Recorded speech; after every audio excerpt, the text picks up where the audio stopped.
Hello everyone, I'm Neha Sharma, Assistant Professor at Institute of Information Technology and Management affiliated to Guru Gobind Singh Indraprastha University, New Delhi. And I'm proud to be associated with IITM since 2008.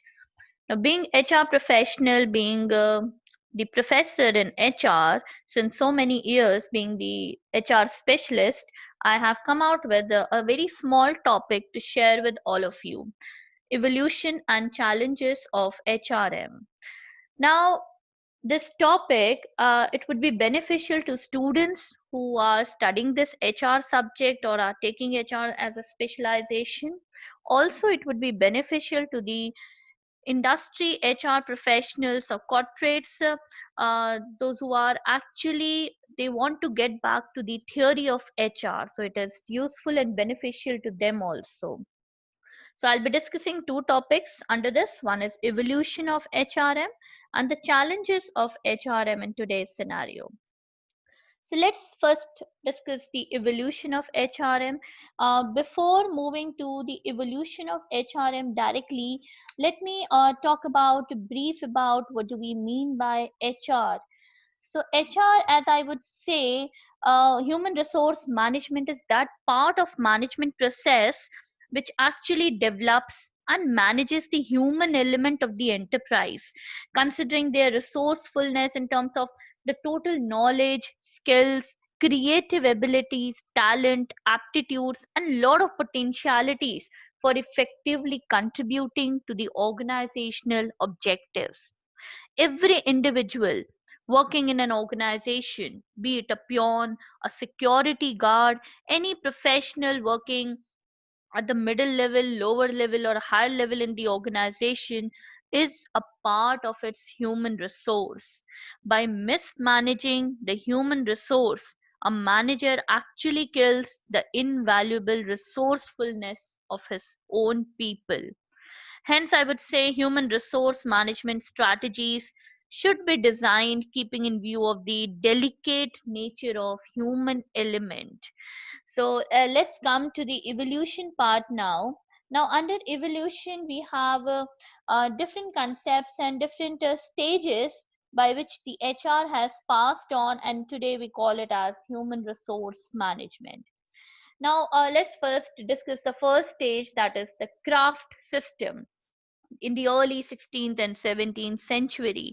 Craft system is basically, we are talking about like in India we had the villages system. A lot of villages were there, and at there level of production was carried out at a very small scale, and there was no problem at that point of time. The employer and employee has a very good relation, and they are very few people, one or two people, they are together working and earning their livelihood. So that was the system, the craft system I was talking about. Thereafter, industrial revolution takes over. Now what happened in industrial revolution, the people like landlords, those who have a lot of money with them, they actually collaborated with each other and they come out with the industry system where they started recruiting people for their benefit for the production in the organization.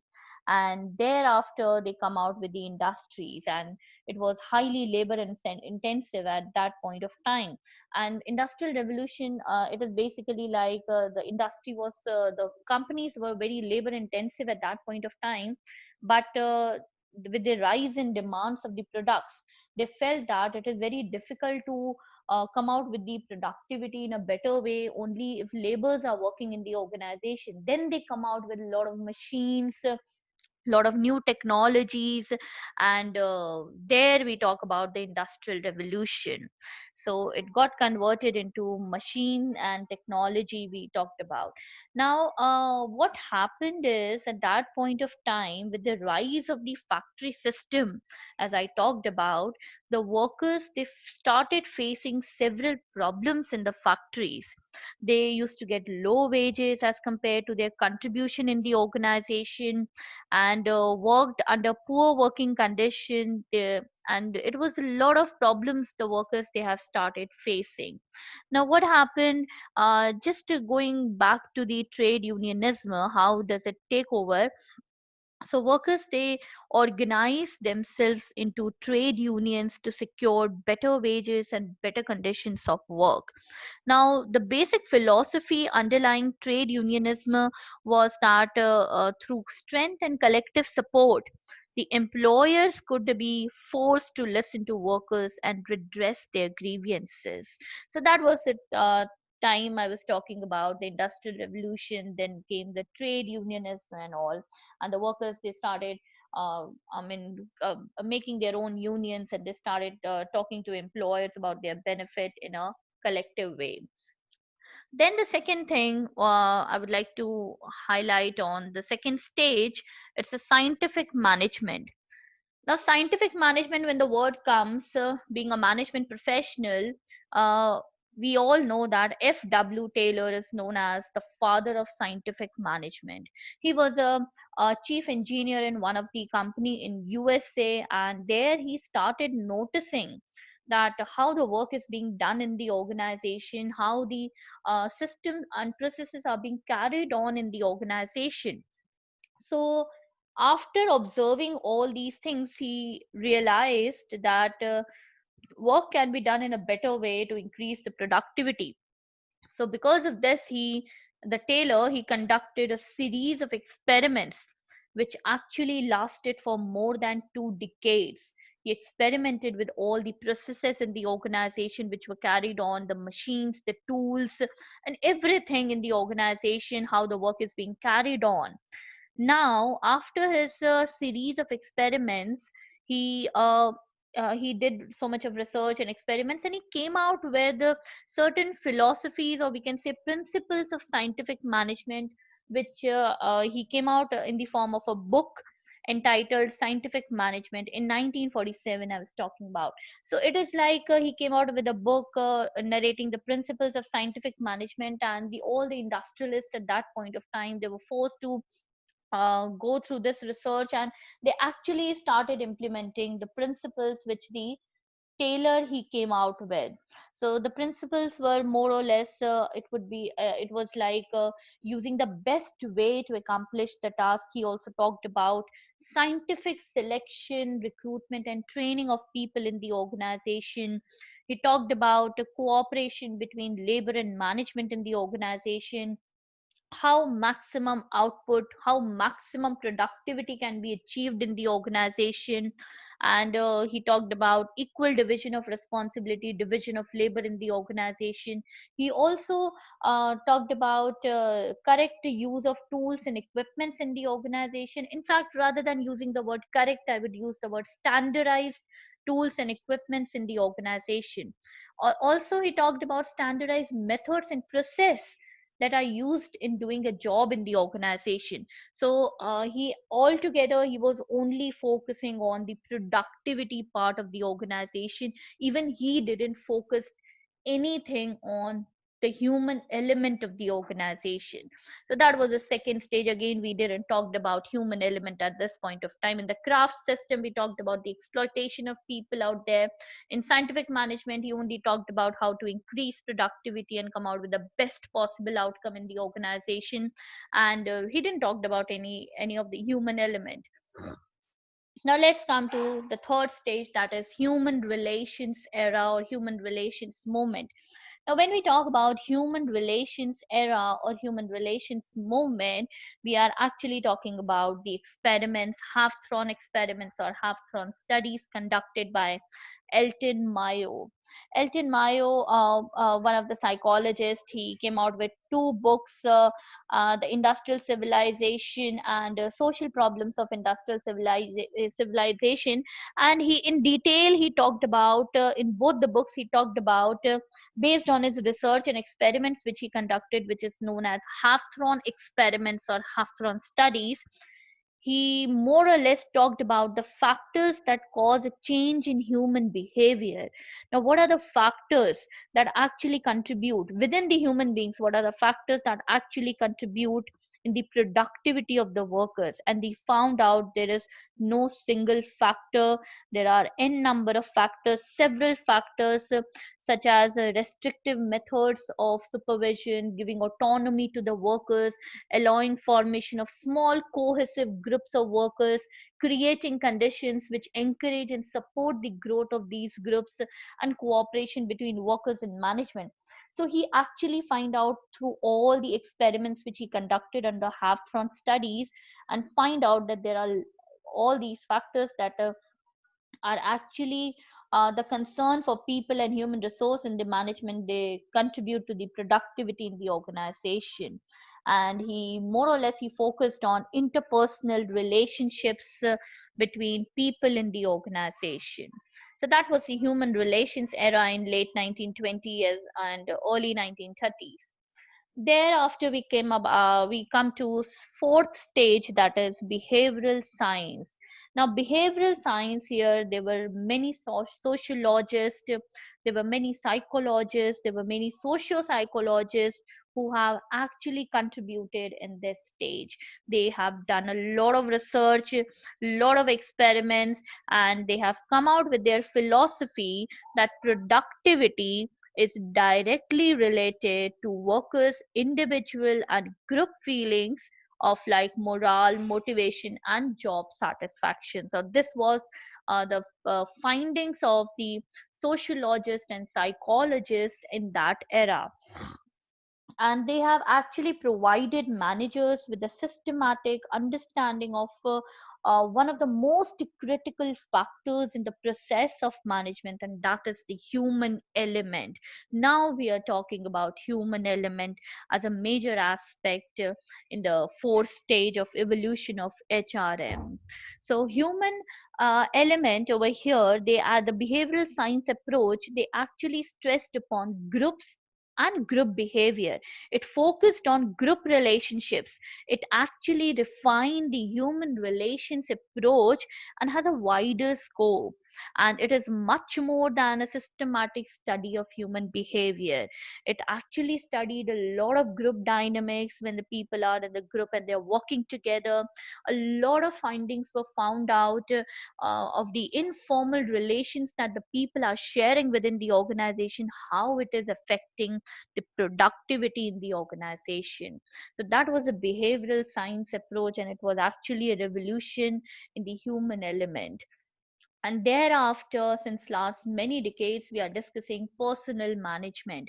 Personal management, it is basically like, now we are talking about, it is more of an administrative function in the organization. Every organization must have the HR department, the personal management department. I'm talking about the fifth stage, where was considered as more of an administrative function, doing operational functions like planning, decision making, doing recruitment, selection, and a little bit of training providing to to the employees of the organization. So that was a little bit of HR activities which was involved in personal management. More or less, you can classify it as administrative activities.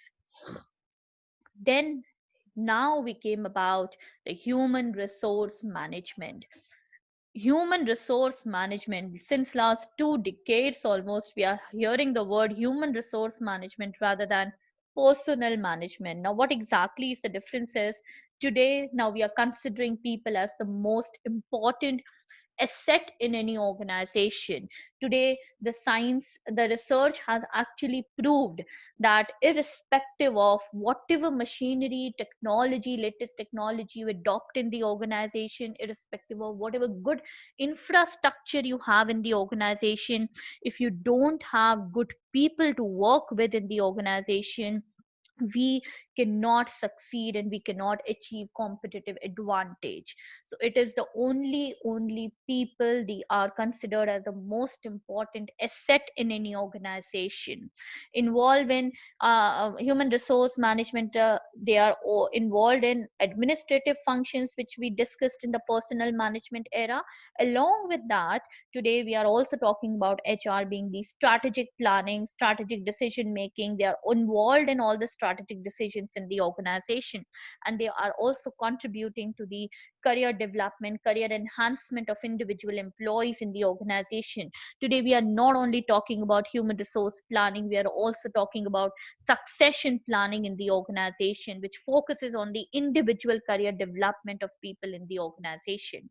So that's the era of HR, that's the evolution of HR, how it came about. And today, the emerging concept I would like to share with you is intellectual capital management.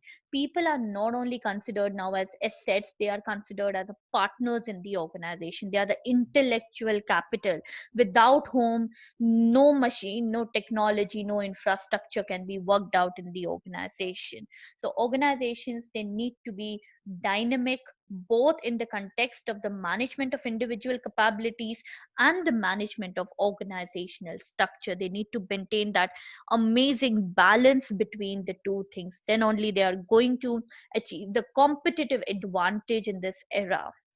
So that's all about the evolution of HRM. But we have little bit of concept of HRM, how the concept of HRM arose. So let me discuss. There are 7 points. I'll be discussing it in very brief. It is already a sort of a repetition, but let me highlight because this is equally important.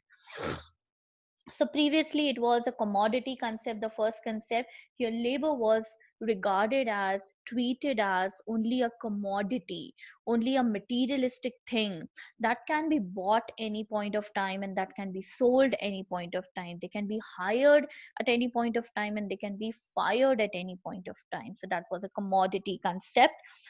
Then we came into factors of production concept. Now we talked about industrial revolution, and one of the this the first point under the evolution of the HRM.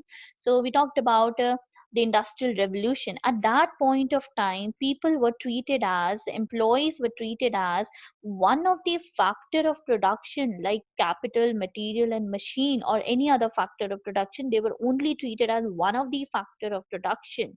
And it was more or less, the concept was an improvement over the commodity concept, and so far as the employees, they have actually gained through better working condition and higher earnings. That's the only difference between the commodity concept and the factor of production concept. Now let's come to the goodwill concept. Now goodwill concept is basically the employers, they are very smart at that point of time. They have actually started providing a little bit of welfare measures to the workers, but not the complete facilities which they deserve. Just a few and a basic welfare measures to have a positive impact on the laborers, as well as to have a positive impact in the environment, in the market outside. Just to create their goodwill, they started treating employees in a better way, and a little bit of welfare facilities were provided to the employees at that point of time. Then we came to paternalistic concept. Now we talked about growth of trade unionism in industry and increasing faith of masses in the democracy at that point of time.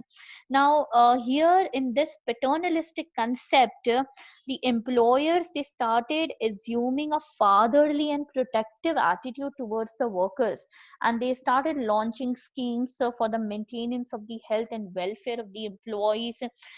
Schemes like, I would talk about the housing facilities, the medical facilities, recreational facilities, workers' education, pension schemes, and all such benefits were treated as a favor to the worker. Let me again repeat, we treat all these benefits, all these benefits that the employers are providing to the employees under this paternalistic concept, were treated as they are giving favor to the workers, they don't deserve it. So that was a paternalistic concept. Then we talk about humanitarian concept.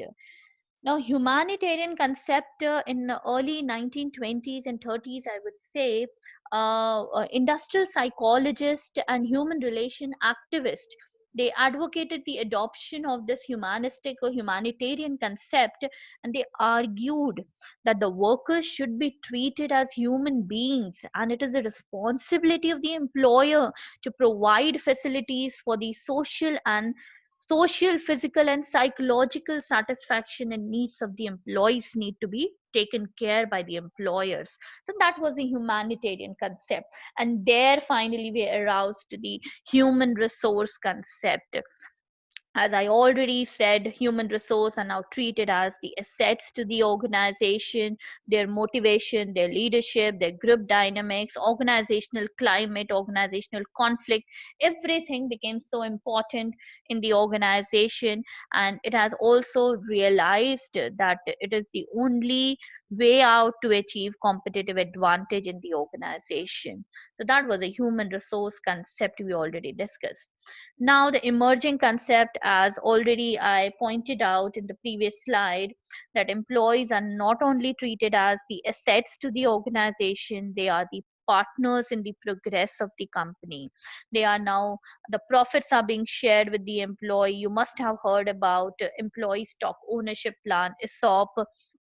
So it is one of the way out of retaining people in the organization by sharing the profits with with the employees of the organization. And today we are not only talking about HRM, we are talking about HRD, human resource development. They are considered as the intellectual capital of the organization. So that's all about the evolution of human resource management. Now, let's talk about the second topic that I said I'll be discussing today is human resource management challenges. Now, there are a lot of challenges which the HR manager actually takes care of in the organization, because I personally believe that whatever job you do, dealing with people is the most difficult task which I have ever felt in my life. And I think even the HR managers, the HR professionals, they have to only deal with people, they have to take care of people in the organization, their physical needs, their social needs, their psychological needs in the organization. And I think this is the most challenging part of HR. So there are different challenges which I have identified and merged into certain points. There are six different challenges, as you can see on the slide. So let's discuss these challenges in very brief, one by one. The first important challenge is economic and technological challenge. Now, yes, sir, technology is a very big challenge for HR people in the organization, because the world today has entered the information age and surpassing the industrial age, which has been possible by the increasing development in the field of IT. Now today, IT revolution, the change in technology is getting obsolete day by day, and with the changes coming in the wake of advanced technology, new jobs are created and many old jobs are becoming redundant. And even we can say in the IT sector, in the IT industry or technology, what we talk about, technologies are getting obsolete every now and then, and we are coming out with new technology every 6 months.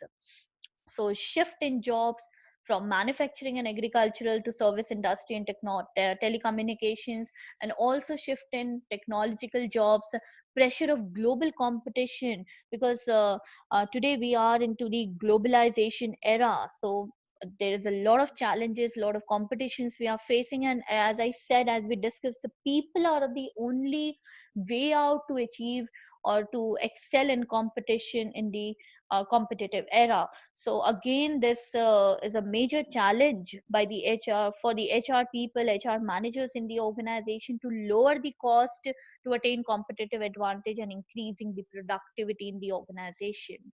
So these are some of the economical and I would say technological changes that exist for the HR personnel or professionals in the corporate world. Second important point or important challenge, which I think the HR face, is workforce availability and quality. First of all, the availability of workforce, because as I said, the skills are changing, the technology is changing. So ultimately, the skills of workers are changing. So automatically there would be an inadequate supply of workers with the needed and required skill at that point of time. The knowledge workers, the knowledge jobs are changing, the profile of the job is changing every now and then as per the industry demands, market scenario, the new technology, globalization. So it is not that easy to get the right person for the right job in the organization today with the apt skill which is required. Also education of workers in basic skills, because today and also it is difficult for the HR people to map the skills at the time of selection, because in that 15-20 minutes of interview you cannot judge a person how well he'll be performing in his or her job. So you need to map out the skills and strengths of the person, the interviewee which you are going to select for the job in the organization, with the skills required for that particular job. So that mapping is required, and the quality of workforce to get attracted to the organization and then retaining them in the organization, again it is a major challenge for any HR professional that they are dealing with. Now, the third important point is growth in contingent workforce. Now, with the increase in temporary workers, there are a lot of jobs, a lot of different kinds of job in the same organization. In the same organization, we have temporary workers, we have part-time workers, we have independent contractors, we have leased employees.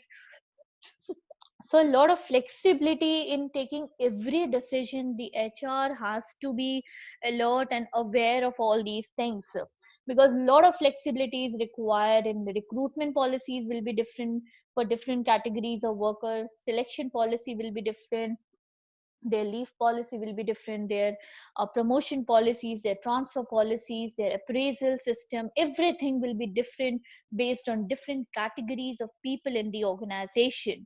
And it is not that easy to recruit people and then fire them out. Okay, so we have to recruit the right person for the right job at the right time. Every now and then we cannot fire employee based on our mistake. So that is again a major challenge which the HR professionals are dealing with. Then we have the fourth point, organizational restructuring, mergers, and acquisition. I think this is a major challenge that comes in front of the HR people. Organizational restructuring every year, or maybe 2 years or in 3 years time span, organization is actually doing restructuring. Most of the organization, they do that. They change their entire hierarchy system. Today organizations are becoming more flatter rather than a vertical. We have more of a horizontal team flat system in the organization. So right sizing, doing right sizing of employees in the organization, eliminating the layers of management, closing facilities, merging with other organization. When I talk about mergers and acquisition, a lot of insecurity gets created among the employees of the organization. The departments get dismantled, new departments are created. It actually affects the productivity, quality of the employees in the organization, and it is very difficult to maintain the psyche of the people in the organization, to maintain their insecurity, that they don't feel insecure, because a lot of insecurity will go among the minds of the people, the employees, workforce of the organization, whether they'll be retained or whether they'll be fired, because after going through mergers and acquisitions, it may happen the scenario is like we have excess of employees in the organization, we are shutting out one or the other department. So what we are going to do with the excess of employees? So that is one of the major challenge that the HR has to deal with, so that that insecurity does not prevails in the organization, because that will ultimately affect the retention of the employees in the organization and their productivity. So that is another challenge that I talked about, this organizational restructuring, mergers and acquisitions. Now the fifth point is balancing work and family. Today we can see that there are dual career couples. Dual career couples means both husband and wife, male and female, they are equally working and contributing to the bread earning of the home, bread earning of their life. So based on this, it is very difficult for both of them to maintain a proper work life balance. It is very difficult for them to give me time and family time to their family. So single parent households are there. There is a decline in the traditional family culture. We are coming out with the more of nuclear family today rather than joint family. Working mothers are there, and there is a big challenge for the working mother to take care of their child, their children, when they are working. So it is basically like the concept, the philosophy behind this is that if you are not happy in your personal life, it is very difficult for any human being to contribute 100% to their professional life, because you definitely carry your emotions wherever you go. So if you're not happy in your personal life, you're unable to balance and maintain your a balance in your personal life, you're unable to give time to your family, being a female or male, irrespective of gender, you are actually feeling guilty based on that, and that feeling of guilt or that feeling of sadness, emotions, all these emotions are carried out with you at the workplace also, and that will ultimately affect your productivity. Now this the HR people has realized over a period of time. That's why today we are talking about work life balance. And this work life balance, it is the responsibility of the employer to take care of the employees work life balance, because if they are happy and they are maintaining that good balance, they'll be equally productive in the organization. So there are various schemes that the HR they have come out with. One of that scheme is flexi time schedule that is being provided to the employees of the organization, that they can decide their discretion of work and non-work activities in that working time. So that is one of the technique, or one of the way out the HR they found out, and there are other way outs also. So flexi time is one of the way out of maintaining proper work life balance between work and family life for the employees in the organization. Now, the last thing is diversity issues and demographic issues. Now, what happened is the demographic issues, like we talk about today. Previously, there was a male dominating corporate system. Only males were working and the females were taking care of their household. Now, today, the scenario has actually been changed. Today, both the partners, whether male or female, they are working in the organization. We have a lot of changes in demographics in the organization. We have people from different culture, different race, different caste working under the same roof, different philosophies, different psychologies working under the same roof. We have females working at higher level positions in the organization. We have a lot of young generation into the organization, as well as the old generation equally, those who are there in the organization. So it is not that easy for the HR to maintain a balance between such heterogeneity of workforce in the organization. And again, it is a very big challenge, and it is now recognized that employees they don't set aside their values, beliefs, lifestyle and preferences when they come to work. Therefore it is desirable to recognize and value such differences by adapting management practices, good management practices and culture in the organization, for these to maintain these diverse groups in the organization. So HR has a major challenge to look into all these aspects. So today we discussed two topics. One is evolution of HRM, and the second is HR management challenges. And further, we'll come out with more such HR topics. Thank you so much. Thanks a lot.